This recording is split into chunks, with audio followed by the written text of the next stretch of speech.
স্বাগতম সবাইকে মৌলের পর্যাবৃত্ত ধর্ম এবং রাসায়নিক বন্ধন চ্যাপ্টারে।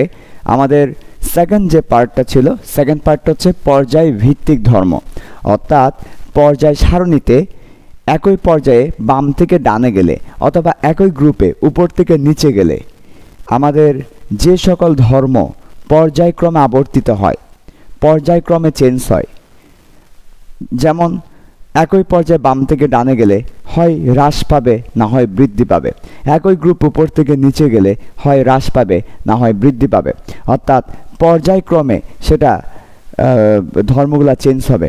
এসব ধর্মকে যে সকল ধর্ম পর্যায় এবং গ্রুপ ভিত্তিক চেঞ্জ হয় তাদেরকে আমরা বলি পর্যায় ভিত্তিক ধর্ম। ঠিক আছে, সো এরকম ধর্ম কি কি আছে? এরকম ধর্ম এক নাম্বার, এই ধরনের ধর্ম হচ্ছে গলনাঙ্ক এবং স্ফুটনাঙ্ক। গলনাঙ্ক ও স্ফুটনাঙ্ক, melting point and boiling point. Melting point and boiling point.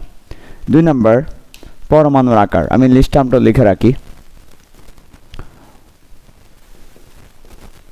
Melting point and boiling point.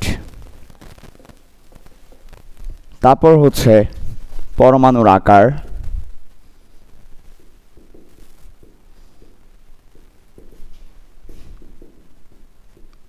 Size of atom. এটাও কিন্তু পর্যায় এবং গ্রুপ ভিত্তিক চেঞ্জ হয়। তারপর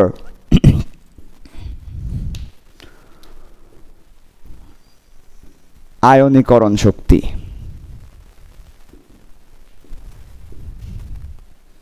যাকে আমরা আয়োনাইজেশন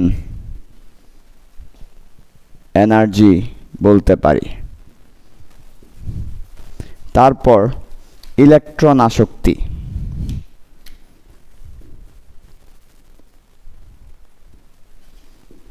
ইলেকট্রন আসক্তি, ইলেকট্রন অ্যাফিনিটি। আসক্তি মানে অ্যাফিনিটি। এরপর হচ্ছে তড়িৎ ঋণাত্মকতা,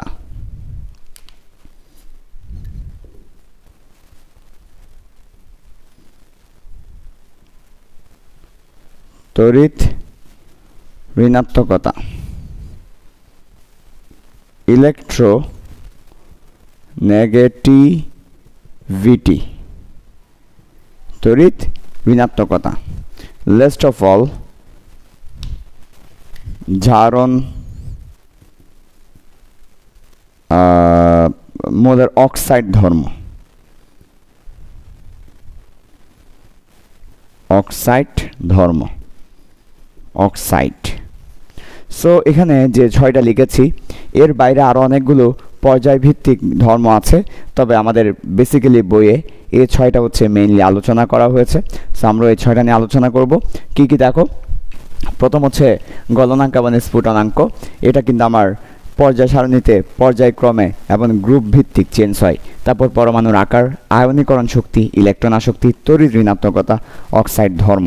ঠিক আছে, সো আমরা প্রত্যেকটা ধর্ম নিয়ে আলোচনা করব। ঠিক আছে, সো এই সব ধর্ম হচ্ছে আমার পর্যায় সারণীতে চেঞ্জ হবে। আচ্ছা, পর্যায় সারণীতে পর্যায়ক্রমে চেঞ্জ হওয়ার কারণটা কি? কারণ হচ্ছে আমরা দেখি একই গ্রুপে উপর থেকে নিচে গেলে একটা করে কক্ষপথ বাড়তে থাকে, আর একই পর্যায়ে বাম থেকে ডানে গেলে কক্ষপথ সেম থাকে, একটা করে ইলেকট্রন বাড়তে থাকে। সো এইসব কারণে এইসব ধর্ম পর্যায়ক্রমে আবর্তিত হয়। ঠিক আছে, সো আমরা প্রত্যেকটা ধর্ম নিয়ে বিস্তারিত আলোচনা করব।